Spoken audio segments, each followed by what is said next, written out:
Trader, I got something experienced. Let me tell you about that. We bought it right here. This is the BKX index. Yes, it is. That is the banking sector. Okay, and it ended up positive. It had a big pullback, like we said, and then we came up and we hit the resistances. We pulled back to that support, and we bounced like a rocket with the Friday jobs report right back into the highs. We could see a 52-week high in the banking index. We have earnings that are coming that could push it above that resistance. That is the number one that we like.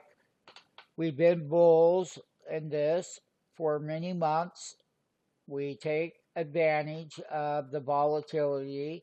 The BKX index is heavily watched. We're gapping right into what we call a bull market top resistance. Stay tuned.